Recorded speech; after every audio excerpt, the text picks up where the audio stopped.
मित्रांनो, राज्याचे अर्थमंत्री अजितदादा पवार यांनी सोमवारी 10 मार्च रोजी राज्याचा अर्थसंकल्प मांडला आहे।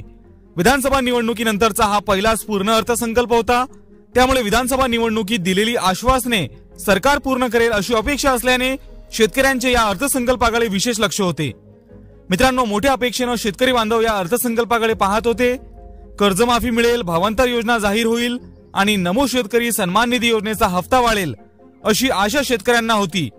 पण सत्य समोर आलं आणि शेतकऱ्यांच्या पदरी पडली फक्त निराशा।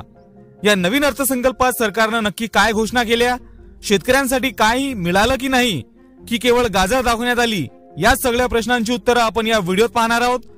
त्यामुळे व्हिडिओ शेवटपर्यंत पहा आणि शेवटी तुमचं मत कमेंटमध्ये नक्की सांगा। हा अर्थसंकल्प शेतकऱ्यांसाठी खरोखर फायदेशीर आहे की फक्त दिखावाच? आणि अशाच महत्त्वाच्या अपडेट्स करिता चॅनलला सबस्क्राइब करून बेल आयकॉन दाबायला विसरू नका। शेतकरी मित्रांनो, या अर्थसंकल्पात कृषी क्षेत्रात घेण्यात आलेले मोठे निर्णय आपण पाहत आहोत, ज्यामध्ये नानाजी देशमुख कृषी संजीवनी प्रकल्पाचा दुसरा टप्पा राबविण्याकरिता 351 कोटी 42 लाख रुपयांची तरतूद करण्यात आलेली आहे। राज्यातील 21 जिल्ह्यातील 7201 गावांमध्ये पोकरा योजनेचा दुसरा टप्पा राबविण्यात येणार आहे।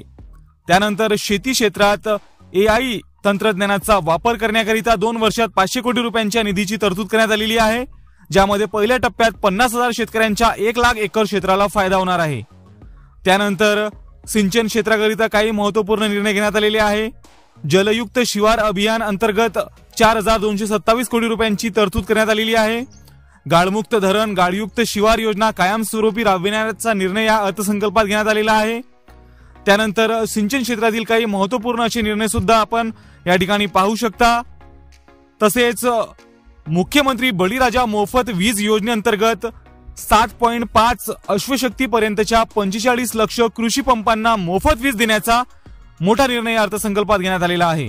त्यानंतर राष्ट्रीय नैसर्गिक शेती अभियानांतर्गत 2,13,625 लाभार्थी शेतकऱ्यांना येत्या 2 वर्षासाठी 255 कोटी रुपयांचा निधी मंजूर करण्यात आलेला आहे। बांबू आधारित उद्योगांना चालना देण्यासाठी राज्यात 4,300 कोटी रुपये किमतीची बांबू लागवड प्रकल्प राबविण्यात असल्याची घोषणा या अर्थसंकल्पात करण्यात आलेली आहे। सोबतच आंतरराष्ट्रीय सहकार वर्ष 2025 अंतर्गत राज्यात विविध कार्यक्रम महोत्सव आयोजित करण्यासाठी पुरेसा निधी उपलब्ध करून देण्याचा निर्णय घेण्यात आलेला आहे।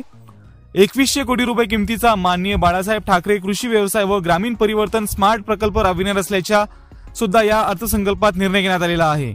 सोबतच शेतकऱ्यांना दिवसा विश्वासार्ह वीज पुरवठा करणे शक्य व्हावे यासाठी 27 जिल्ह्यांमध्ये मुख्यमंत्री सौर कृषी वाहिनी योजना 2.0 राबविणार असल्याची घोषणा सुद्धा या अर्थसंकल्पात करण्यात आलेली आहे।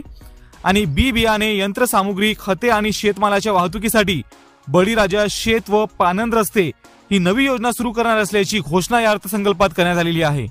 तर शेतकरी मित्रांनो, अशा प्रकारे या अर्थसंकल्पात शेतकऱ्यांच्या तोंडाला पाने पुसण्यात आलेली आहे।